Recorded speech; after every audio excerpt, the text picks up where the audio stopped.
에버튼의 수비 라인 및 중미 라인을 완전히 쭉 아래로 밀어넣고 그들의 앞 공간에 있는 중앙 미드필더한테 넘겨서 득점을 노린다. 똑같이 재현할 수도 있는 그림인데 토트넘은 이걸 활용하지 않습니다.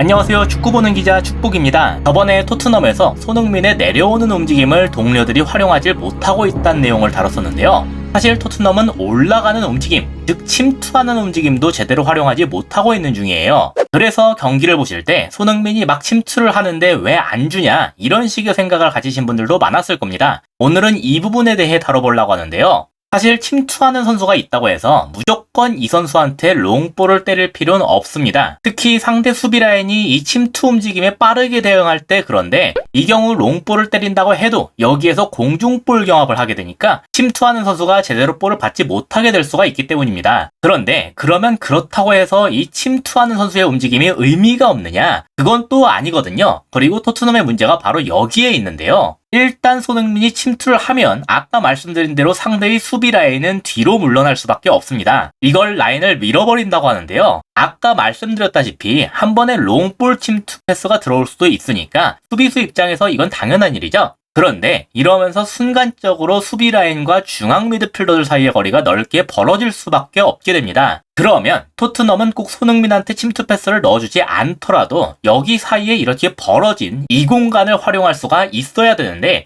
토트넘은 그걸 전혀 이용하지 못하고 있어요. 경기 장면에선 이런 식으로 나왔는데요. 지금은 다이어가 볼을 잡고 있는 중입니다. 그리고 여기에서 손흥민의 모습을 보면 앞으로 침투를 하고 있죠. 이러니까 에버튼의 측면 수비수와 중앙 수비수가 손흥민의 침투를 따라갈 수밖에 없었어요. 따라서 손흥민에게 지금 두 명이 붙은 모양새니까 아마 다이어가 손흥민한테 이렇게 찔렀어도 이건 성공하기가 어려웠을 겁니다. 하지만 덕분에 다른 선수들이 활용할 공간은 많이 생겼죠. 특히 중앙 수비수 하나가 빠졌기 때문에 케인에게 볼을 넘긴다면 꽤 괜찮은 연계를 가져갈 수 있었을 거예요. 만약 케인한테 한 번에 넘기기가 부담스러웠다면 이렇게 쿨루셰브스키한테 넘긴 다음에 다시 케인한테 넘기는 식으로 활용할 수도 있었을 겁니다. 하지만 여기에서 다이어의 선택은 반대편 측면으로 크게 때려 넣는 것이었어요. 일단 여기도 손흥민이 측면 수비수를 끌고 왔기 때문에 페리시치에게 공간이 나와 있기는 했는데요. 하지만 이건 워낙 거리가 멀기 때문에 시간이 오래 걸려서 상대가 대처하기 편한 데다가 측면으로 빠지는 만큼 공격 패턴도 중앙으로 찌르는 것에 비해서는 단조로워질 수밖에 없었어요. 상대가 대처하기 편하다는 것은 아까 손흥민이 벌려놓은 공간을 메꾸기가 편하다는 거죠. 그래서 다음 장면을 보면 볼이 아직 날아가는 도중인데도 이미 두 명의 선수가 페리시치한테 붙으러 가고 있고 북미도 열심히 내려와서 간격을 많이 좁히고 있는 중이에요. 하지만 사실 그럼에도 불구하고 아직은 중미와 수비 라인 사이의 공간이 조금 열려 있습니다. 그래서 아까보단 훨씬 어렵지만 어쩌면 페리시치가 이렇게 케인한테 줄 수도 있겠죠. 하지만 토트넘은 이 패턴을 쓰는 것 자체가 아주 어려운 팀이에요. 왜냐하면 케인은 여기에 머물 수가 없는 선수이기 때문입니다. 케인은 지금 토트넘의 공격수들 중에서 안으로 들어가 헤더를 해줄 수 있는 유일한 선수거든요. 그래서 만약에 케인이 여기에서 머물고 있으면 상대는 토트넘의 크로스 공격에 대해 거의 위협을 느끼지 않게 됩니다. 그래서 토트넘이 크로스라는 패턴을 확보하기 위해서는 케인이 앞으로 들어갈 수밖에 없었어요. 최종적으로 토트넘은 손흥민이 침투하면서 라인을 밀어낸 효과를 측면에 페리시치한테 공간을 줘서 크로스를 올리게 만드는 것, 이 정도로 활용할 수밖에 없게 됐습니다. 수비라인과 중미라인 사이의 공간을 벌린 이점은 딱히 이용하지 못하게 된 거죠. 그리고 여기에 한 가지 덧붙일 것도 있는데 아까 이렇게 측면으로 길게 빼면서 상대 중미들이 간격을 좁힐 시간을 내줬다. 이렇게 말씀드렸죠. 이 말은 즉 상대의 수비 라인뿐만이 아니라 중미 라인까지도 와장창 내려가게 됐다는 뜻이에요. 따라서 여기 중미들의 앞 공간은 크게 비워지게 됩니다. 하지만 토트넘은 여기 공간도 제대로 활용하지 못했어요. 포메이션상 위치로만 보면 좌측 중미인 호이비에르가 여기로 올라오는 게 타당해 보이는데 직전의 장면에서도 보이다시피 호이비는 종종 이렇게 센터백 라인까지 내려가곤 합니다. 아래로 내려가 있는 만큼 제때에 알맞은 위치까지 올라오기가 쉽지 않겠죠. 그래서 이렇게 빠르고 길게 앞으로 전환이 됐을 때 토트넘의 공격 숫자가 상대의 수비 숫자보다 압도적으로 적은 경우가 너무 많았어요. 당연히 공격의 효율은 떨어질 수밖에 없는 환경입니다.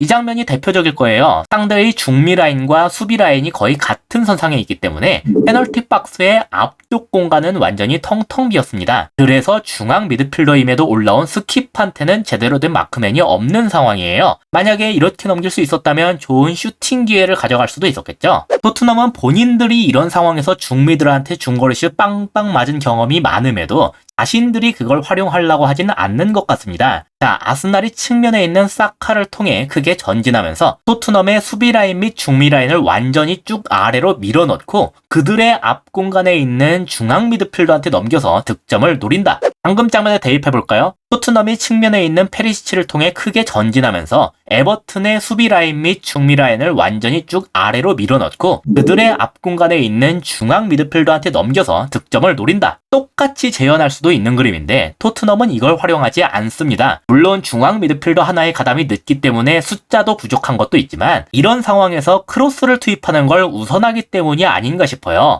그래서 저는 다음 토트넘 경기를 볼 때 이런 부분을 주목하시면 좋을 것 같습니다. 손흥민이 침투를 하면서 상대의 수비 라인과 중미 라인 사이에 공간이 생기지만 그걸 제대로 활용하지 못하고 있는 토트넘의 모습을 말이죠. 만약에 이번과 달리 피드백이 이루어져서 이게 제대로 활용이 된다면 이를 통해서 좋은 기회를 잡을 수도 있을 거예요. 부디 다음 브라이튼전에선 이런 모습이 잘 나오길 바랍니다. 이상으로 오늘의 영상을 마치도록 하겠습니다. 시청해주셔서 감사합니다.